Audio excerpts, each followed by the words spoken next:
Alors, je voudrais soulever un paradoxe, qui est le suivant. On va dire, pour schématiser, le patron est celui qui guide le paquebot, le navire, et qui donne la direction. Or, j'appartiens à un autre cercle presque aussi intéressant que celui que Jean Brousse a créé, qui s'appelle la NDRH, donc l'Association nationale des directeurs des ressources humaines. Et il ressort très régulièrement qu'un des points majeurs soulevés par les salariés, c'est de ne pas connaître la stratégie de l'entreprise, d'être insuffisamment informé de la stratégie de l'entreprise. Voilà, ça c'est la première interrogation. La deuxième, il y a un mot qui n'a pas été cité et qui, pour moi, est un des éléments majeurs tant du tissu social que du tissu des entreprises, qui est la confiance. Et est-ce que vous ne croyez pas que depuis un certain nombre d'années, la financiarisation, et en particulier les LBO, qui ont contribué à l'enrichissement d'un petit nombre au détriment du plus grand, est-ce que ceci n'est pas venu entamer de manière très sérieuse l'image des patrons ?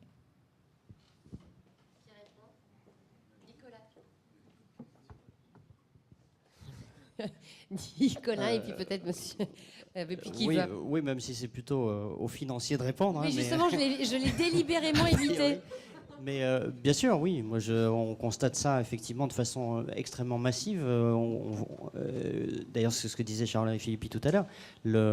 La financiarisation de l'économie, effectivement, a contribué à détériorer considérablement l'image des patrons. Et d'ailleurs, à la limite, c'est presque... Je voudrais prendre la défense des banques, mais c'est un peu injuste dans le cas français, puisque c'est pas là que les excès les plus extrêmes ont été constatés, loin de là. Donc il y a eu bien davantage de soucis, de problèmes aux États-Unis et dans d'autres pays d'Europe qu'en France, où le secteur financier finalement a globalement plutôt un peu mieux fait son boulot qu'ailleurs. Donc, mais Charles-Henri peut-être. Charles-Henri. Non, mais d'abord, sur la stratégie et la confiance, moi je suis évidemment, j'imagine, comme tout le monde à cette table, entièrement d'accord. Étant banquier, j'étais quand même pendant un certain temps chef d'entreprise, donc si on veut bien me reconnaître ça, est-ce qu'un banquier peut être un chef d'entreprise ? Oui, je pense. Bon. Et il me semble que être capable d'avoir une direction claire sur là où on va, c'est pour les salariés extrêmement important. Puis il y a une deuxième chose qui est très importante, c'est que pour moi, dans une entreprise, mon expérience, c'est qu'il y a une petite minorité de gens qui se débrouilleront dans la vie, quel que soit l'environnement. Vous avez une très petite minorité de gens qui auront du mal en tout état de cause, et vous avez une grande majorité de gens qui pourront s'exprimer, se valoriser et réussir en fonction des outils, des projets et de l'atmosphère qu'on met dans leurs mains. Et ça, je pense qu'on le voit à chaque fois.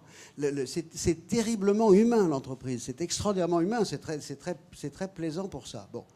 Alors ensuite, je suis d'accord sur ce qu'on appelle financiarisation de l'économie, etc. Je crois que profondément, ce qui fait l'économie de marché et ce qui justifie le capitalisme et l'économie de marché, c'est que le profit est attaché à une création de valeur. C'est ça que nous ont appelé les libéraux historiques, que nous ont appris les libéraux historiques.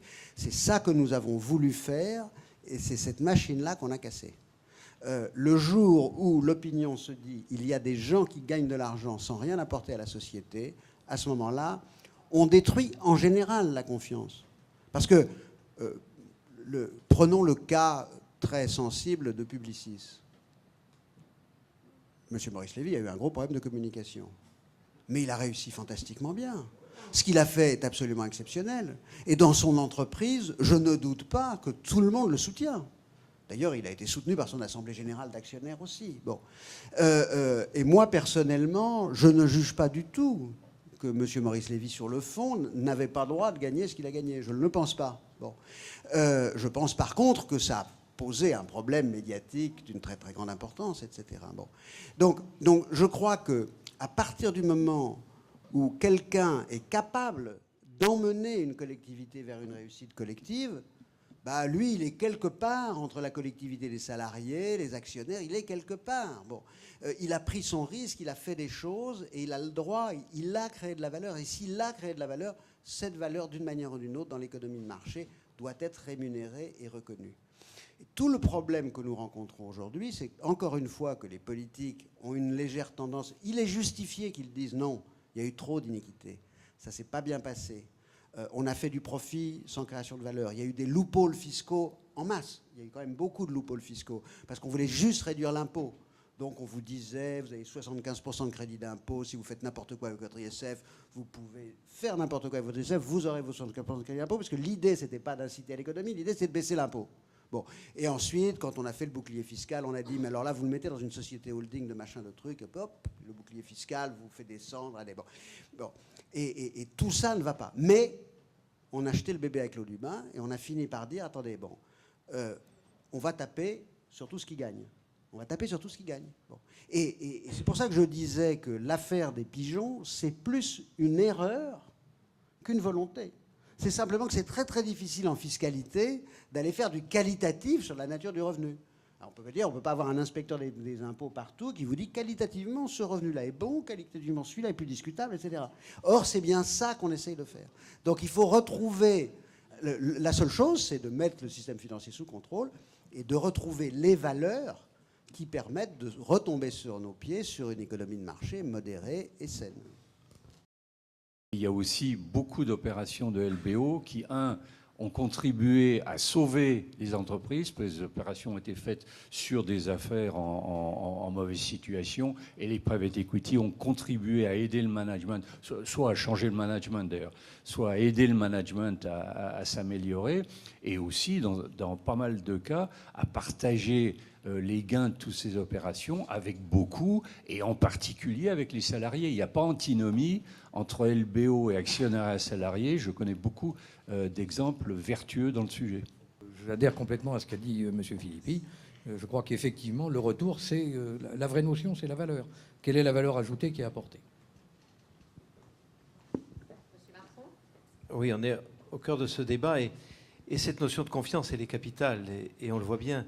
Mais encore une fois, petit patron, grand patron ou grand groupe, et c'est cette image qui peut être complètement injuste, mais c'est cette image qui colle à tout le monde, y compris aux patrons de PME qui ont pourtant sur leur territoire une image plutôt favorable.